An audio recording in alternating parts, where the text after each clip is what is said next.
यूहन्ना आरिफ का मुकाशफा 19वां बाब।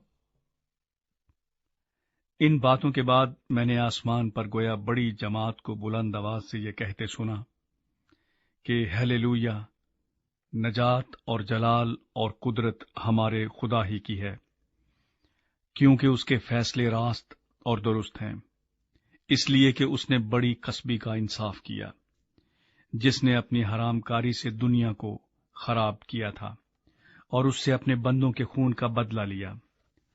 फिर दूसरी बार उन्होंने हालेलुया कहा और उसके जलने का धुआं अब्दुलाबाद उठता रहेगा।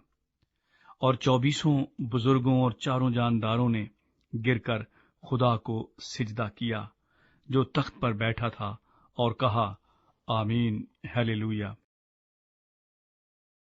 बर्रे की शादी की ज़ियाफत। और तख्त में से ये आवाज निकली कि आए उससे डरने वाले बंदो, खा छोटे हो खा बड़े, तुम सब हमारे खुदा की हम्द करो। फिर मैंने बड़ी जमात की सी आवाज और जोर के पानी की सी आवाज और सख्त गरजों की सी आवाज सुनी कि हालेलुया, इसलिए कि खुदावंद हमारा खुदा कादिर मुतलक बादशाही करता है। आओ हम खुशी करें और निहायत शादमान हों और उसकी तमजीद करें, इसलिए कि बर्रे की शादी आ पहुंची और उसकी बीवी ने अपने आप को तैयार कर लिया और उसको चमकदार और साफ महीन कतानी कपड़ा पहनने का इख्तियार दिया गया, क्योंकि महीन कतानी कपड़े से मुकद्दस लोगों की रास्तबाजी के काम मुराद हैं। और उसने मुझसे कहा, लिख, मुबारक हैं वो जो बर्रे की शादी की ज़ियाफत में बुलाए गए हैं। फिर उसने मुझसे कहा, ये खुदा की सच्ची बातें हैं। और मैं उसे सिजदा करने के लिए उसके पांव पर गिरा।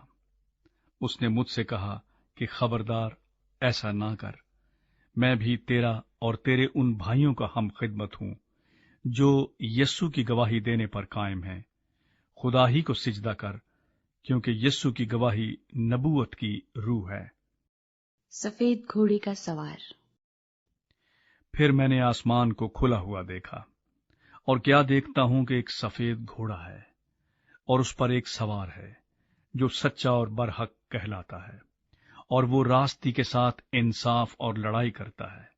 और उसकी आंखें आग के शोले हैं और उसके सर पर बहुत से ताज हैं, और उसका एक नाम लिखा हुआ है जिसे उसके सिवा और कोई नहीं जानता। और वो खून की छिड़की हुई पोशाक पहने हुए है, और उसका नाम कलाम खुदा कहलाता है।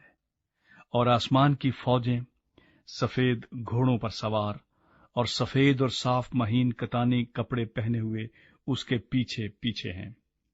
और कौमों के मारने के लिए उसके मुंह से एक तेज तलवार निकलती है, और वो लोहे के असा से उन पर हुकूमत करेगा।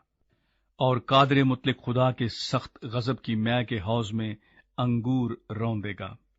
और उसकी पोशाक और रान पर ये नाम लिखा हुआ है, बादशाहों का बादशाह और खुदावंदों का खुदावंद।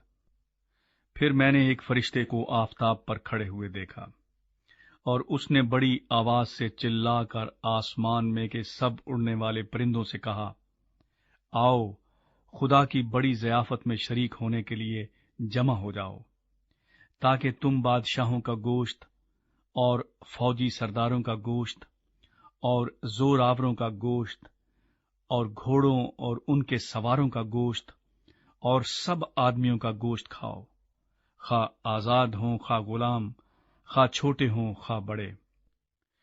फिर मैंने उस हैवान और जमीन के बादशाहों और उनकी फौजों को उस घोड़े के सवार और उसकी फौज से जंग करने के लिए इकट्ठे देखा। और वो हैवान और उसके साथ वो झूठा नबी पकड़ा गया, जिसने उसके सामने ऐसे निशान दिखाए थे जिनसे उसने हैवान की छाप लेने वालों और उसके बुत की परस्तिश करने वालों को गुमराह किया था। वो दोनों आग की उस झील में जिंदा डाले गए जो गंधक से जलती है, और बाकी उस घोड़े के सवार की तलवार से जो उसके मुंह से निकलती थी कत्ल किए गए, और सब परिंदे उनके गोश्त से सेर हो गए।